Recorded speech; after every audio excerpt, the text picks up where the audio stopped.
At IMD, we're experts in global brands, and we know a lot about a country's competitiveness. So it's only natural that we combine these two worlds. And especially now that China has surpassed Germany as the third largest economy in the world. It raises interesting questions. For instance, as China and Chinese companies get more competitive, when do they turn into global brands? And second question, how are existing global brands going to react to this?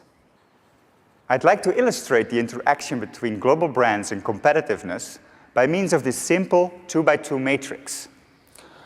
On the vertical axis, we find a country's competitiveness. A country's competitiveness is the ability of its nation and its people to create and sustain an attractive business climate. We have placed the top 20 most competitive nations in the two top quadrants of this matrix. On the horizontal axis is the ability of a country to create global brands.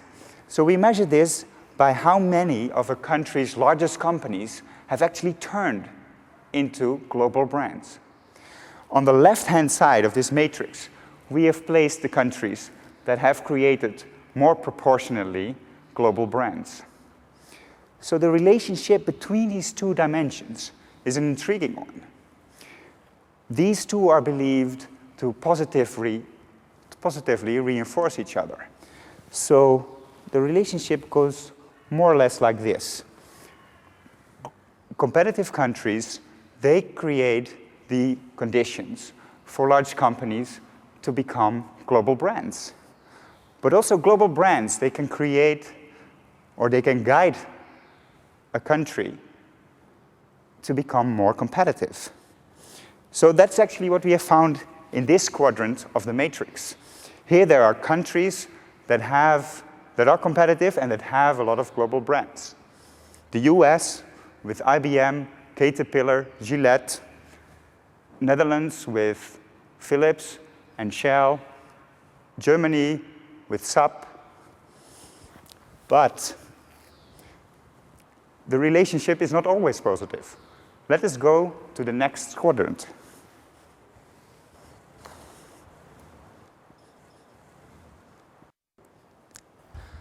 So here are the countries with strong brands, but are relatively low on competitiveness.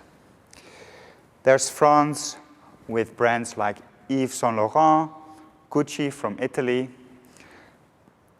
And these are global companies that have emerged as global brands while they were in a relatively uncompetitive business climate. Let's move on to the third quadrant. Here, in this quadrant, are countries that are very competitive, but their largest companies do not score high on global branding. Among these economies is China. China is getting more and more competitive, but doesn't have any global brand yet. Question is, as they grow more competitive, how and when will their largest companies turn into global brands? Second question is how the established global brands and countries are going to react to this. So we would like to invite you to read the full article that is with this video, and we would like to encourage you to give us feedback on the research we have embarked on.